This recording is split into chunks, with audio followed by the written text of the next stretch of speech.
काल हिंदू हृदय सम्राट शिवसेना प्रमुख बाळासाहेब ठाकरेजी यांची जयंती होती आणि या जयंतीच्या निमित्ताने महाराष्ट्राचे मुख्यमंत्री उद्धवजी हे शिवसैनिकांशी व्हर्च्युअली बोलताना आपल्याला पाहायला मिळाले.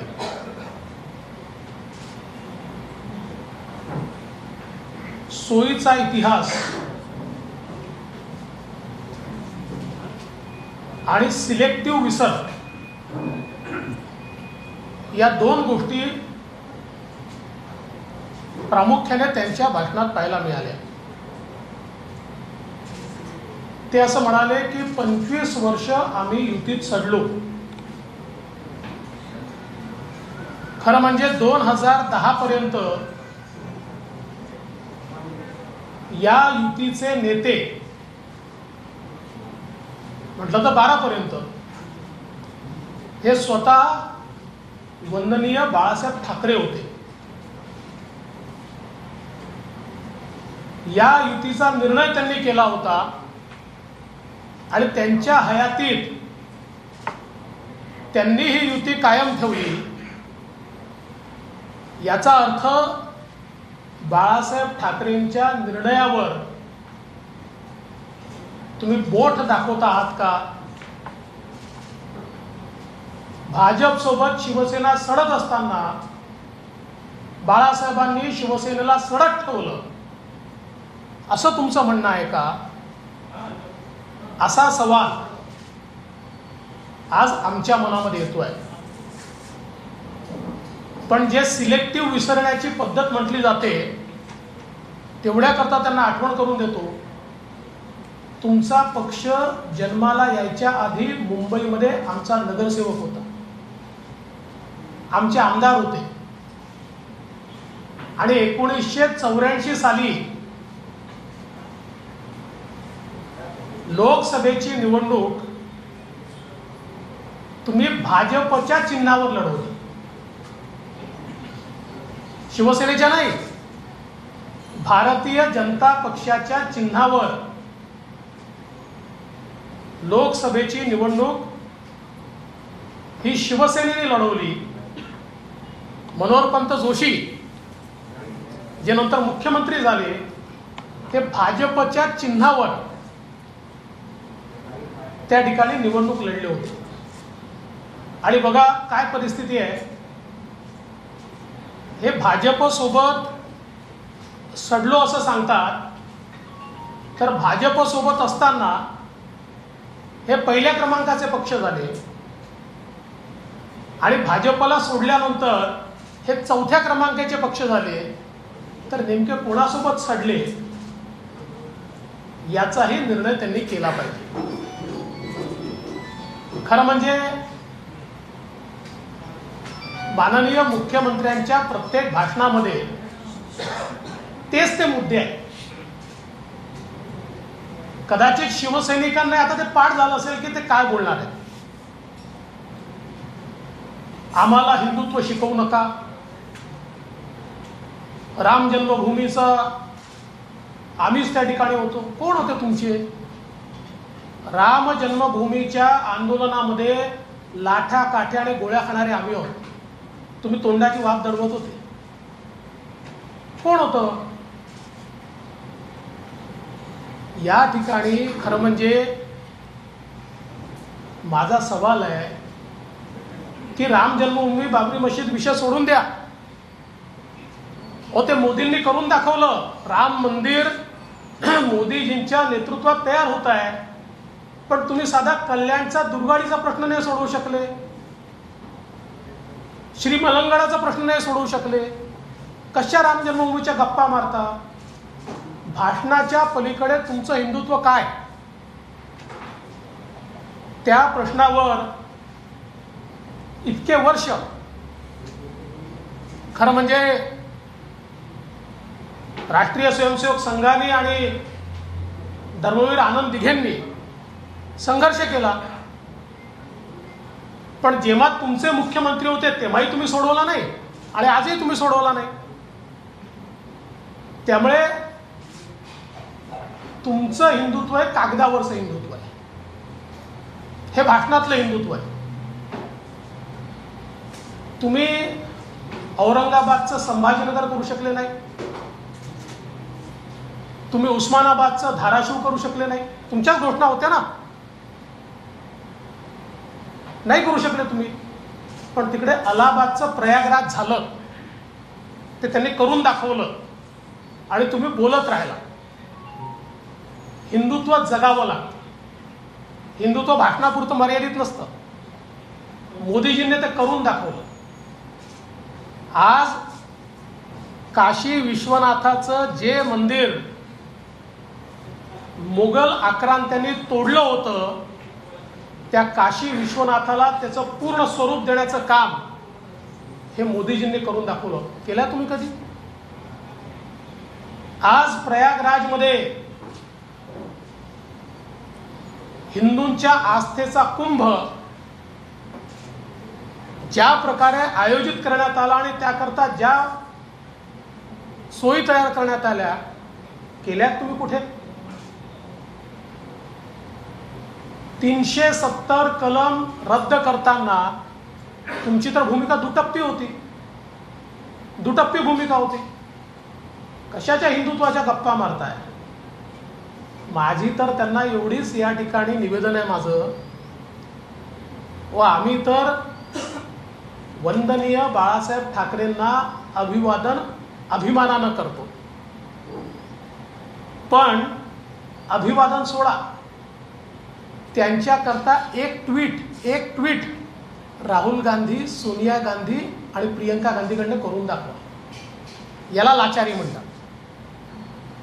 ज्यावेळी तुम्ही त्यांच्या फोटोंना हार घालता आणि त्यांना मात्र वंदनीय बाळासाहेब ठाकरेंच्या जयंतीच्या निमित्ताने ट्विट करायला लाज वाटते आणि तरी सत्तेकरता त्यांच्या मांडीला मांडी लावून बसता, यापेक्षा मोठी लाचारी काय आहे?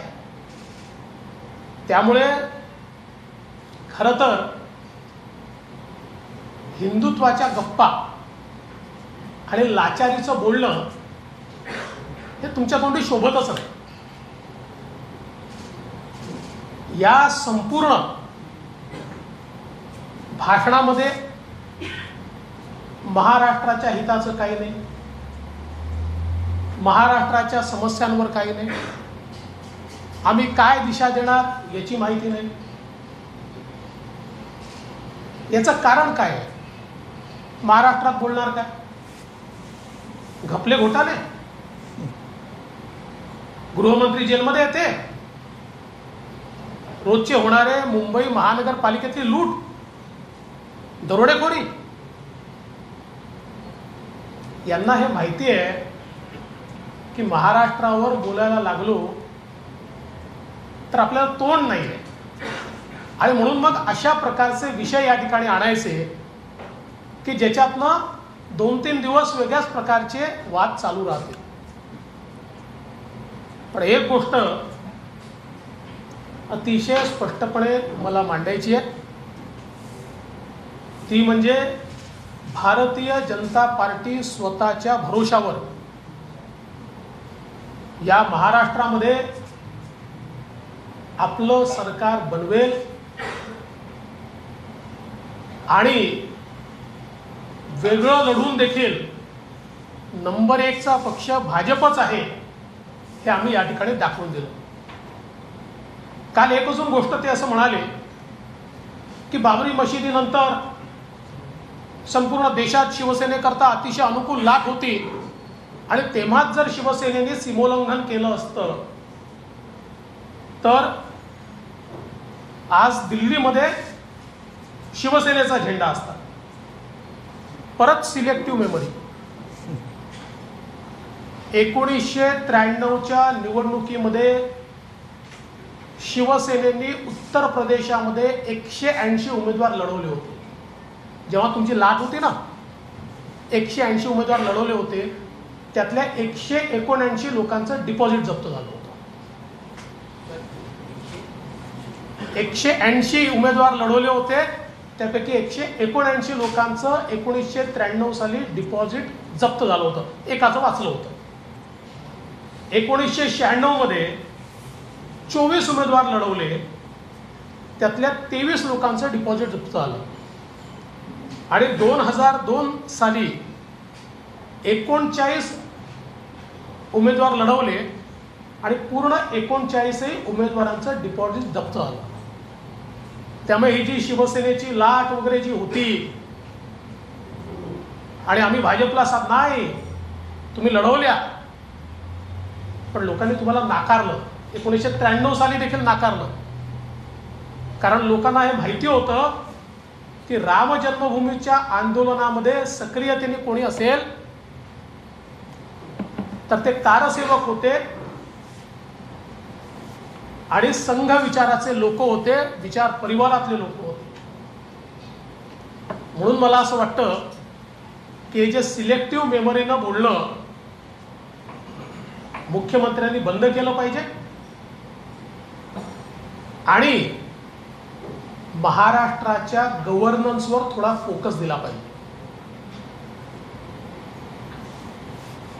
महाराष्ट्राची जी अवस्था आज होतीये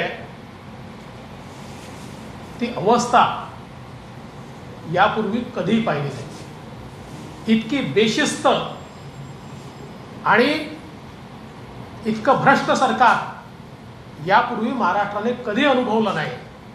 आणि म्हणून आमची अपेक्षा आहे की ठीक आहे, तुम्हाला 4थ्या क्रमांकावर गेल्याची निराशा असू शकते, पण ती अशा प्रकारे काढू नका, असा आमचा त्यांना सल्ला आहे. कल महाराष्ट्र के मुख्यमंत्री उद्धव ठाकरे जी ने वंदनीय शिवसेना प्रमुख बाळासाहेब ठाकरे जी की जयंती पर जिस प्रकार का वक्तव्य किया है और कहा है कि बीजेपी के साथ शिवसेना 25 साल तक सड़ी, तो मैं सवाल पूछना चाहता हूं कि 2010 तक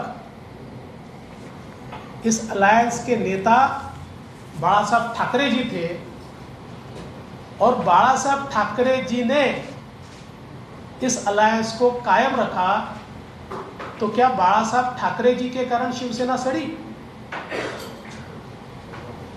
इतना ही नहीं, तो मैं उनको याद दिलाना चाहता हूं क्योंकि सिलेक्टिव मेमोरी है, उनकी पार्टी का जब जन्म भी नहीं हुआ था उससे पहले मुंबई में बीजेपी का कॉर्पोरेटर था, बीजेपी में विधायक चुनकर आए. और इतना ही नहीं, तो 1984 में शिवसेना के सांसद के उम्मीदवार, लोकसभा के उम्मीदवार बीजेपी के चुनाव चिन्ह पर चुनाव लड़े. तो अब कौन किसकी गोद में बैठा ये उनको याद दिलाने की आवश्यकता है. और एक और चीज मैं याद दिलाना चाहता हूं, जब तक हमारे साथ वो थे तब तक पहले नंबर के या दूसरे नंबर के पार्टी हुआ करते थे, और हमारा साथ छोड़ने के बाद 4थे नंबर पर चले गए, तो कौन किसके साथ सड़ा ये उनको याद करना चाहिए. और जो हिंदुत्व की बात वो कहते हैं और कहते हैं राम मंदिर के आंदोलन को हमने किया, आप कहाँ थे? अरे लाठी गोली खाने वाले हम लोग हैं, हम. आप तो सिर्फ भाषण दे रहे थे. कौन से आंदोलन में आप थे? आप कहीं नहीं थे. अरे वो राम जन्मभूमि का आंदोलन छोड़ दीजिए, हमारे कल्याण में दुर्गाड़ी या श्री मलंगगढ़ का भी प्रश्न अभी तक आप छुड़ा नहीं पाए. क्या राम जन्मभूमि की बात करते रहे? मोदी जी ने छुड़ाकर दिखाया. आज राम जन्मभूमि पर प्रभु श्री राम जी का मंदिर बन रहा है. हिंदुत्व ये केवल बातों से नहीं होता. काशी विश्वनाथ में मुगलों ने काशी विश्वनाथ का जो स्वरूप बिगाड़ा था उसको पुनर्स्थापित करने का काम मोदी जी के राज में हुआ है। हिंदुत्व की बात करनी है तो इसकी ओर देखना पड़ेगा। तुम औरंगाबाद को संभाजीनगर करते करते थक गए, 20 साल निकल गए, नहीं कर पाए। उस्मानाबाद को धाराशिव करते करते समय निकल गया, नहीं कर पाए। पर वहां पर इलाहाबाद का प्रयागराज हो गया और तुम भाषण करते रहे। और इन्होंने कहा कि 1992 के बाद शिवसेना की लहर थी और अगर शिवसेना देश में चुनाव लड़ती तो शायद देश पर शिवसेना का राज होता।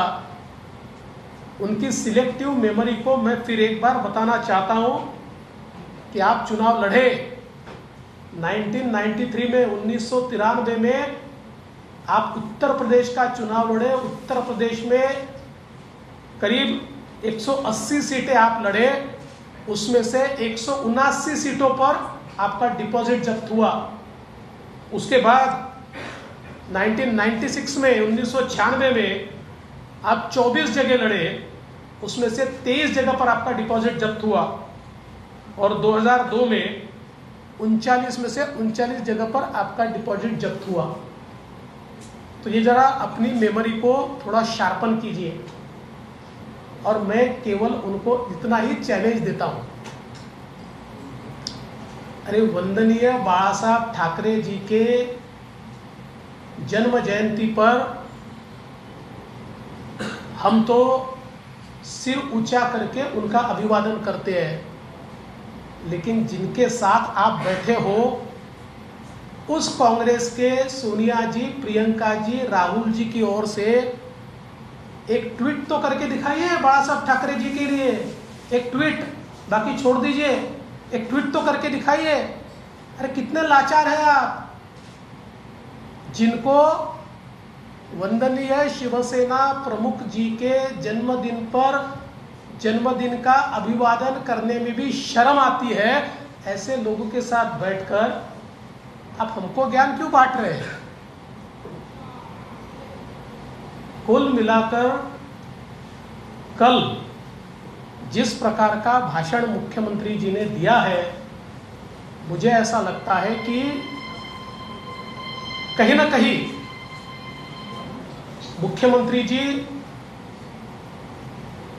बहुत बड़े पैमाने पर उनकी पार्टी चौथे नंबर पर जाने से आहत है और उसका गुस्सा हम पर निकाल रहे हैं, बीजेपी पर निकाल रहे हैं।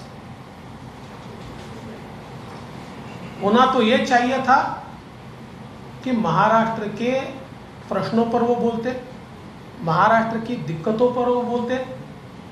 एक शब्द उसके ऊपर उन्होंने नहीं कहा, क्योंकि कहते भी कैसे, जिस प्रकार का करप्शन, जिस प्रकार की वसूली आज महाराष्ट्र में हो रही है, जिस प्रकार से मुंबई महानगर पालिका को लूटने का काम शिवसेना पार्टी कर रही है, ये सारी चीजें सामने आती, इसलिए उसको डाइवर्ट करने के लिए ये सारी बातें मुख्यमंत्री जी ने कही है। और मैं मुख्यमंत्री जी को इतना ही कहना चाहता हूं, आप बोलते रहिए, हम करके दिखाएंगे। देवेश जी, हिंदुत्व को लेकर के जिस तरीके से कल उन्होंने कहा कि बीजेपी का हिंदुत्व नव हिंदुत्व है, नकली हिंदुत्व है, जबकि हमारा हिंदुत्व असली हिंदुत्व है। अरे भाई, इनके पैदा होने से पहले हम हिंदुत्ववादी थे। उनका ये कहना है कि बीजेपी इस्तेमाल करती है और उसके बाद फेंक देती है, इस तरह का गंभीर आरोप जो बीजेपी पर उन्होंने लगाया है। देखिए, मैंने पहले ही कहा कि चौथे नंबर पर पार्टी चली गई, इसकी कुंठा है उनके मन में, वो कुंठा बाहर आ रही है। सर, संजय राऊत म्हणाले आपलीच गाडवाने तसं झालं नाही, शिवसेना आपलं नाव सांगणार नाही. त्यांनी नाव आताच बदलून टाकावं. अमित शाह के स्टेटमेंट को लेकर उन्होंने कहा की आम्ही त्यांना आव्हान देतो, त्यांनी ईडी आणि सीबीआय बाजूला सोडावं आणि महिलांना काढून दाखवावं. असं आहे, ईडी किंवा सीबीआय हे केव्हा काम करेल? तुम्ही चोऱ्या केला तर करेल, नाही तर नाही करणार. तुम्ही वापरताय ना, तुम्ही तर साधा आम्ही एखादा ट्विट केला तरी आमच्या लोकांना जेलमध्ये टाकताय. राबडी देवी काय शिवी आहे? पण सौभाग्यवतींना राबडी देवी म्हटलं म्हणून पुण्याचे 25 पोलीस रात्री आमच्या कार्यकर्त्याच्या घरात जात आहेत. आम्ही काही समर्थन नाही केलं. त्यामुळे मला असं वाटतं की रडीचा गेम असतो ना, असा रडीचा गेम. अभी एनडीए के साथ में नहीं है मौजूदा दौर में. क्या पहले जो पार्टियां जो एनडीए के साथ थी अटल जी के वक्त में, वो पार्टियां अभी एनडीए के साथ में. देखिए, अटल जी के समय हमारी बहुमत की सरकार नहीं थी तो 22 पार्टियों को साथ में लिया था. आज बहुमत से भी ज्यादा है हम लोग. लोकल पार्टीज त्यांच्या भाजपच्या सोबत जातात, त्यांना संपवण्याचं काम भाजप करतात. त्यामुळे आता कार्यकर्त्यांनी आवाहन केलं तुम्ही संस्थात्मक दृष्ट्या वाढा, आपण नगरपंचायतीमध्ये वाढलं पाहिजे, आता विस्तार केला पाहिजे पक्षाचा. ते खरंच आहे. त्यांच्या लक्षात आलं असेल की किती दिवस महानगरपालिका लुटून लुटून चालवायचं, त्यापेक्षा आता संस्थेत जा, असा तो त्यांचा सांगण्याचा इशारा असेल.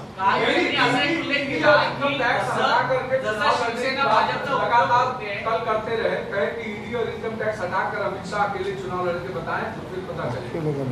देखिए, ये सारी रोने वाली बातें हैं. ईडी और इनकम टैक्स ये संस्थाएं अपना काम करती है. जहाँ चोरी होती है चोर को पकड़ने का उनका काम है. लेकिन आप तो पुलिस का ऐसा इस्तेमाल करते हो कि किसी ने श्रीमती जी को राबड़ी देवी कह दिया तो 25 पुलिस उसके घर पहुंच जाती है. इसलिए ये सारी बातें जो है ना अपने गिरेबान में झाँक कर करनी चाहिए. शिवसेनेच्या म्हणजे शिवसेनेला भाजपचा फायदा झाला आणि त्यामुळे शिवसेनेचे उमेदवार जिंकून आले असं जे भाजप वारंवार म्हणताय, तर उद्धव ठाकरे असं म्हणाले की काल माझा देखील फायदा त्यांनी घेतलाय, माझा देखील चेहरा त्यांनी वापरलेला आहे. हो, असं जानकर साहेबही म्हणाले होते आणि असं आमचे विनायक मेटे म्हणाले की त्यांचाही चेहरा वापरलाच. आम्ही सगळ्यांचाच चेहरा, कारण सगळे युतीमध्ये होते तर सगळ्यांचेच फोटो त्या ठिकाणी होते. देवेंद्र जी, सवाल आपसे ये है कि बहुत सी चीजें अभी आपने क्रिटिसाइज की उद्धव ठाकरे के भाषण को लेकर, लेकिन कहीं ना कहीं उन्होंने आपकी सराहना भी की थी. उन्होंने ये स्पष्ट रूप से कहा था कि जिस प्रकार से हमारे अलायंस पार्टनर और अपोजिशन सीरियसली चुनाव लड़ते हैं, फिर वो बैंक का हो या किसी नगर पालिका का हो, हमें भी उसी सीरियसनेस से चुनाव लड़ना चाहिए. इसको आप कैसे देखते हैं? एक और दूसरा, कहीं ना कहीं उन्होंने कल अपने भाषण में ये भी कहा कि उन्होंने भी इतने सीरियसली चुनाव में ध्यान नहीं दिया था. हारने के बाद आदमी ऐसे ही कहता है, दूसरा क्या कहेगा कि हमने बहुत सीरियसली ध्यान दिया इसलिए हम हार गए. ऐसे ही कहेंगे हमने सीरियसली नहीं दिया. सत्ता का दुरुपयोग और पैसे का दुरुपयोग जितना शिवसेना ने किया है और ये तीनों पार्टियों ने किया है, मुझे तो चिंता इस बात की है कि महाराष्ट्र की राजनीति कहाँ जा रही है. ये चुनाव में हमने देखा है जिस प्रकार से सत्ता और पैसे का उपयोग महाराष्ट्र में शुरू हुआ है, मुझे लगता नहीं है कि महाराष्ट्र की राजनीति सही दिशा में जाएगी. अरे संजय मी बोललो त्याच्यावर, म्हणून तर मी म्हटलं संजय राऊतांना नवीन नाव घ्यायला सांगून द्या आताच.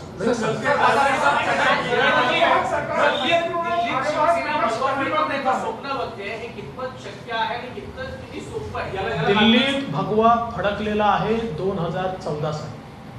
महाविकास आघाडीतील अंतर्गत वाद पुन्हा एकदा चव्हाट्यावर. स्वतः ऊर्जा मंत्री म्हणाले की राज्य जर अंधारात गेलं तर त्याला काँग्रेस जबाबदार नाही, संपूर्ण महाविकास आघाडी. 8,000 कोटींची बाकी शिवसेना आणि राष्ट्रवादी. 8,000 कोटींची बाकी शिवसेना म्हणजे खाते जे आहे शिवसेना आणि राष्ट्रवादीकडे आहे. कायम काँग्रेसकडे रिपोर्ट दाखवलं जातं, राज्य अंधारात गेलं तर सगळे जबाबदार. असं आहे की हिंदीमध्ये अशी म्हण आहे, नाच न जाने अंगण तेढा.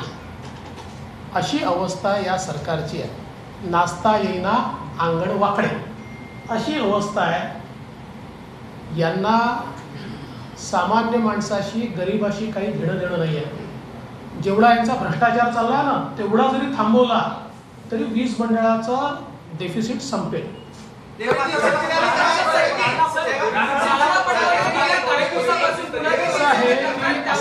असं आहे, मला असं वाटतं की नाना पटोलेंच्या डोक्यावर परिणाम झाला आहे. विशेषतः नागपूरमध्ये त्यांनी भाजपमधनं उमेदवार घेऊन त्या उमेदवाराची अवस्था काय झाली आपण बघितली. भंडारा गोंदियाच्या निवडणुकीत त्यांचे काय अवस्था झाली आपण बघितलं. त्यामुळे कुठेतरी त्यांच्या डोक्यावर परिणाम झाला आहे. त्यांच्या पक्षाच्या नेतृत्वाला मी विनंती करीन, युवा नेते आहेत, त्यांना कुठल्या तरी चांगल्या डॉक्टरला दाखवा. देखिए नाना पटोले जी के दिमाग पर असर हुआ है. विशेष रूप से नागपुर की चुनाव हारने के बाद, भंडारा गोंदिया का चुनाव हारने के बाद वो बहकी बातें कर रहे हैं. मैं उनके नेतृत्व को कहूँगा, युवा नेता है, किसी अच्छे डॉक्टर को दिखाइए, इनके दिमाग का इलाज करवाइए. आई भवानीचा गजर म्हणजे झी 24 तास.